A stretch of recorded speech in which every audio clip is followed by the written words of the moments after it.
क्या आपने कभी सोचा है कि थाईलैंड को मुस्कान की भूमि क्यों कहा जाता है? और यह ऐसा क्या है जो दुनिया भर के साहसी लोगों के लिए यह एक आकर्षण बनता है? प्रतिष्ठित मंदिर और प्राचीन समुद्र तट, लेकिन साथ ही हलचल भरी सड़कें, जीवंत रात्रि बाजार और विद्युतमय रात्रि जीवन जो इस देश को 24/7 गुलजार रखता है। आप शायद नहीं जानते होंगे कि इस सारे उत्साह के पीछे एक स्याह पक्ष भी है जिसे लोग शायद ही कभी देख पाते हैं। क्या आपने कभी लेडी बॉय शब्द के बारे में सुना है? या पिंग पोंग शो तो हमसे जुड़े हैं ही, क्योंकि इस वीडियो में आप देश के छुपे हुए रत्नों का पता लगाएंगे और अंधेरे के बाद क्या होता है इससे तो आश्चर्यचकित ही रह जाएंगे। थाईलैंड सिर्फ घूमने की जगह नहीं है, यह एक पूरी तरह से अलग दुनिया है। खासकर इसके द्वीप जो एक आदर्श उदाहरण है। वहाँ बहुत सारे द्वीप हैं। उनमें से 1/3 का पता लगाने में हमें कम से कम 4 घंटे लगेंगे। इस वीडियो में शुरुआत करते हुए इनमें से कुछ अविश्वसनीय द्वीपों पर एक नजर डालते हैं। फुकेत थाईलैंड का सबसे बड़ा द्वीप आश्चर्यजनक समुद्र तटों, जीवंत नाइट लाइफ और समृद्ध इतिहास का मिश्रण है। पातोंग जैसे प्रसिद्ध समुद्र तटों से परे और कमला फुकेत ओल्ड टाउन जैसे ऐतिहासिक स्थलों के माध्यम से अपने अतीत की एक झलक पेश करता है। इतिहास प्रेमी संग्रहालयों और मंदिरों जैसे वाट चलोंग और बिग बुद्धा के द्वीप की विविध सांस्कृतिक विरासत का पता लगा सकते हैं। फुकेत की अमेरी में गोता लगाते हुए थलंग राष्ट्रीय संग्रहालय और ऐतिहासिक फुकेट टाउन की यात्रा के साथ अतीत पुरानी दुनिया के आकर्षक और आधुनिक आकर्षण का एक मनोरम मिश्रण पेश करता है जो इसे वास्तविक में अविस्मरणीय गंतव्य बनाता है। कोम फीफी की ओर बढ़ते हुए यह अपनी आश्चर्यजनक प्राकृतिक सुंदरता के लिए प्रसिद्ध है। क्रिस्टल साफ पानी, जीवंत मूंगा चट्टानों और विशाल चूना पत्थरों के चट्टानों के साथ यह स्नॉकलर्स और गोताखोरों के लिए स्वर्ग है। मुख्य द्वीप फीफी डॉन हलचल भरे बाजारों, बार्स और होटल्स के साथ एक जीवंत वातावरण प्रदान करता है। छोटा फीफी लेह प्रतिष्ठित माया खाड़ी सहित प्राचीन समुद्र तटों और एकांत खाड़ियों का दावा करता है और विलासिता के प्रेमियों के लिए थाईलैंड के को समूह में आपका स्वागत है। दूसरा सबसे बड़ा द्वीप अपने ताड़ के किनारों वाले समुद्र तटों, नारियल के पेड़ों और घने पहाड़ी वर्षावनों के लिए जाना जाता है। यह द्वीप लग्जरी रिसोर्ट्स का घर है। पॉश स्पा, एक जीवंत नाइट लाइफ दृश्य, लोकप्रिय समुद्र तटों में चावेंग, लमाई और बोफुत शामिल है जो अपनी सफेद रेत और साफ पानी के लिए जाने जाते हैं। द्वीप में झरने, मंदिर और प्रतिष्ठित 12 मीटर ऊंची बड़ी बुद्ध प्रतिमा है। भाषा, जीवंत रंग, विदेशी सुगंध, धार्मिक भक्ति है और स्थानीय रीति रिवाज संस्कृति भंडार का कारण बन सकती है। भले ही यह सबसे लोकप्रिय पर्यटन स्थलों में से एक है, पर थाईलैंड में हर कोई अंग्रेजी नहीं बोलता है। इससे कभी कभी कुछ स्थितियों में छोटी भाषा संबंधी बाधा उत्पन्न हो सकती है।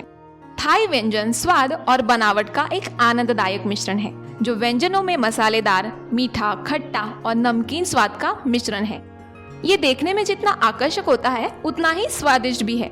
यहाँ लेमन ग्रास, नारियल का दूध और थाई मिर्च जैसी ताजी सामग्री के साथ साथ विभिन्न प्रकार की जड़ी बूटियां और मसालों का भी उपयोग किया जाता है।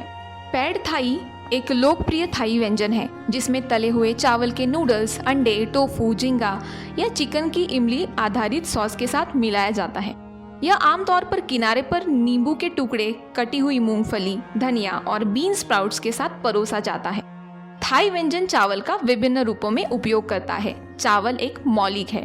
थाई व्यंजनों में एक घटक मुख्य भोजन के रूप में और कई व्यंजनों में एक प्रमुख घटक के रूप में कार्य करता है। चमेली चावल जो अपनी हल्की सी खुशबू के लिए जाना जाता है। उबले हुए चावल के अलावा थाई लोग चिपचिपा चावल तैयार करते हैं जिसे अक्सर ग्रिल्ड मीट या आम के साथ परोसा जाता है। नारियल का दूध और चावल के आटे का उपयोग मिठाइयों और स्नैक्स में भी किया जाता है जो थाई खाना पकाने में इस अनाज की बहुमुखी प्रतिभा को प्रदर्शित करता है। झिंगुर, टिड्डे, रेशम के कीड़े और बांस के कीड़ों को आमतौर पर डीप फ्राई या फिर भुना जाता है और मसालों के साथ पकाया जाता है। उनका स्वाद बढ़ाने के लिए नमक या चीनी डाली जाती है। वे प्रोटीन में उच्च है और एक स्थायी खाद्य स्रोत है जो कई लोगों में उनकी लोकप्रियता का कारण है। थाई देश में सड़कें चमकीले रंगों वाली टैक्सियों से भरी होती है। सबसे आम टैक्सी का रंग चमकीला गुलाबी है, लेकिन आप अन्य रंगों में भी टैक्सियां पा सकते हैं। हरा, पीला, नीला या लाल जैसे रंग। रंगीन टैक्सियां हलचल भरी सड़कें और जीवंत वातावरण के साथ थाईलैंड के शहरी क्षेत्रों का माहौल ऊर्जावान बनाती है। बौद्ध धर्म थाई संस्कृति और दैनिक जीवन में एक केंद्रीय भूमिका निभाता है। अधिकांश थाई लोग थेरवाद बौद्ध धर्म का पालन करते हैं। भिक्षु प्राथमिक अभ्यासकर्ताओं के रूप में बौद्ध धर्म का समाज में पूजनीय स्थान है। वे धार्मिक समारोहों का नेतृत्व करते हैं, समुदाय को मार्गदर्शन प्रदान करते हैं और अक्सर सुबह भिक्षा एकत्र करते हुए देखे जाते हैं। सबसे प्रसिद्ध मंदिर वाट फ्रा केव, वाट फो और वाट अरुण है। थाईलैंड में मंदिर में प्रवेश करने से पहले जूते उतारने की प्रथा है।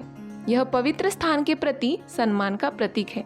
अधिकांश मंदिरों में एक निर्दिष्ट क्षेत्र होता है जहां आप प्रवेश करने से पहले अपने जूते रख सकते हैं। यह एक अच्छा विचार है। इस प्रक्रिया को और अधिक सुविधाजनक बनाने के लिए मंदिरों में जाते समय आसानी से हटाने योग्य जूते पहनने चाहिए। कुल मिलाकर ऐसी जगह पर कौन नहीं मुस्कुराएगा। यह केवल चेहरे की अभिव्यक्ति नहीं बल्कि संचार का एक रूप भी है। यह विनम्रता, खुशी, सहमति, यहाँ तक कि माफी सहित विविध अर्थ व्यक्त कर सकता है। थाई मुस्कान को अक्सर मुस्कान की भूमि के रूप में वर्णित किया जाता है, जो लोगों के गर्मजोशी भरे और स्वागत करने वाले स्वभाव को दर्शाता है। यह मुस्कुराहट पर सांस्कृतिक जोर है, एक मेहमान नवाज और मैत्रीपूर्ण गंतव्य के रूप में थाईलैंड की प्रतिष्ठा में योगदान देता है। यदि आपको थाईलैंड में खाना, प्रार्थना करना या तैरना पसंद नहीं है तो आपको भरपूर रात्रि जीवन मिलेगा। थाईलैंड अपनी पार्टियों, बारों आदि के लिए जाना जाता है। नाइट क्लब, जहां पर्यटक शुरुआती घंटों में पेय और नृत्य का आनंद ले सकते हैं। यहाँ शराब आसानी से उपलब्ध है और नाइट लाइफ दृश्य लोगों के लिए एक बड़ा आकर्षण तो है ही। यहाँ फुल मून पार्टी एक प्रसिद्ध कार्यक्रम है जो थाईलैंड के को फा नगन द्वीप पर हार्ड रीन बीच पे होता है। यह एक बड़ी समुद्र तट पार्टी है। हर महीने पूर्णिमा की रात को यह होती है। यह पार्टी 1980 के दशक के अंत में शुरू हुई।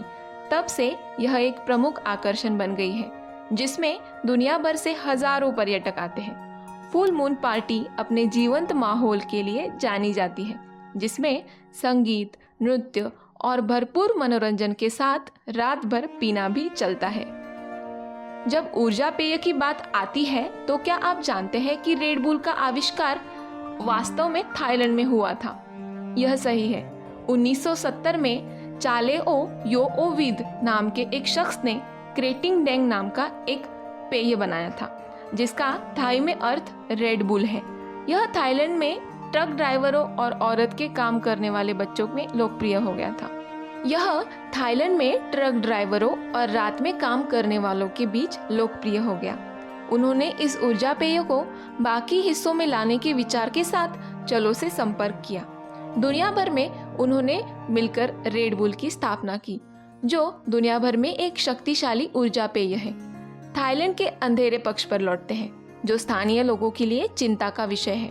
अधिकारी जो वेश्यावृत्ति के मुद्दे पर देश की छवि को संरक्षित करने की कोशिश कर रहे हैं, जो एशियाई देश में एक प्रकार का पर्यटक आकर्षक बन गया है।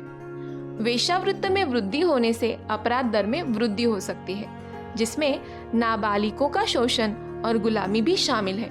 पटपोंग जैसी जगहों पर एक प्रसिद्ध नाइट लाइफ है। बैंकॉक के इस क्षेत्र में कई विदेशी पुरुष और महिलाएं आते हैं। बैंकॉक के इस क्षेत्र में कई विदेशी पुरुष और महिलाएं आते हैं जिससे सवाल उठता है कि अगर यह गैर कानूनी है तो ऐसा क्यों हो रहा है? उत्तर जटिल है, जबकि ऐसा नहीं है। सामाजिक रूप से स्वीकृत वेश्यावृत्ति थाईलैंड में सदियों से एक पारंपरिक प्रथा है। ऐतिहासिक रिकॉर्ड यह दर्शाते हैं, भले ही यह आधिकारिक तौर पर नहीं है। 1400 के दशक की शुरुआत में महजुआन नाम के एक चीनी यात्री ने थाईलैंड की वेश्यावृत्ति का उल्लेख किया था। 1351 से 1767 तक अयुत्या शासनकाल के दौरान वेश्यावृत्ति वैध हो गया और उस पे कर लगाया गया। 1908 में एक कानून ने वेश्यालयों को विनियमित किया जिससे उन्हें पंजीकृत होने और उनकी सेवाओं को इंगित करने वाले संकेत की आवश्यकता हुई। वियतनाम युद्ध के बाद से थाईलैंड को सेक्स पर्यटन के लिए एक गंतव्य के रूप में जाना जाता है। 1960 में एक कानून बनाकर इस पर प्रतिबंध लगाने की कोशिश की गई। 1996 में ग्राहकों को दंडित करने और दास श्रम जैसे मुद्दों को संबोधित करने के लिए कानून में बदलाव किया गया था। आज इन जगहों को मसाज पार्लर या मनोरंजन बार कहा जाता है और कुछ राजनेता उनका समर्थन करते हैं। चू चालम, जो इस उद्योग का एक बड़ा हिस्सा थे, उन्होंने 2003 में अपना व्यवसाय चालू रखने के लिए राजनेताओं और पुलिस अधिकारियों को रिश्वत दी। आज पटाया को थाईलैंड की सेक्स राजधानी के रूप में जाना जाता है। यहाँ लोग प्रसिद्ध पिंग पोंग शो को देखने के लिए आते हैं, जिसमें महिलाएं वस्तुओं को बाहर निकालने के लिए अपनी योनि की मांसपेशियों का उपयोग करके विभिन्न करतब दिखाती हैं, जैसे कि पिंग पोंग गेंदे, अपने शरीर से ग्राहकों को चप्पू से मारने की हिम्मत करना। और यह तो बस शुरुआत है इनके द्वारा किए जाने वाले अजीबोगरीब करतबों की। ये महिलाएं अन्य कौशलों के साथ साथ डार्ट फेंकना, बोतलें खोलना और मोमबत्तियां फूंकना भी जानती है। 2018 में शहर को लगभग 1 मिलियन आगंतुक मिले हैं। यहाँ तथाकथित महिलाएं और लड़कों की बहुत मांग है। कैथोई का शाब्दिक अंग्रेजी अनुवाद, जिसमें ट्रांस महिलाएं और पवित्र समलैंगिक पुरुष भी शामिल हैं। कुछ देशों के विपरीत थाई भाषा में लेडी बॉय को व्यापक रूप से स्वीकार किया जाता है। यह स्वीकृत बौद्ध धर्म के निहित है, जो 3 लिंगों को पहचानता है: पुरुष, महिला और कैथोई। बौद्धों का मानना है कि कैथोई को कर्म के परिणाम के लिए माना जाता है, इसीलिए बौद्ध धर्म के मूल सिद्धांतों का पालन करते हुए उनके साथ दयालु व्यवहार करना महत्वपूर्ण है। क्या आप इनके बारे में जानते हैं? तो अब आप हमें बताइए कि थाईलैंड के किस रहस्य ने आपको सबसे ज्यादा आश्चर्यचकित किया। अगर आपको यह वीडियो पसंद आए तो लाइक, शेयर और सब्सक्राइब करना ना भूलें।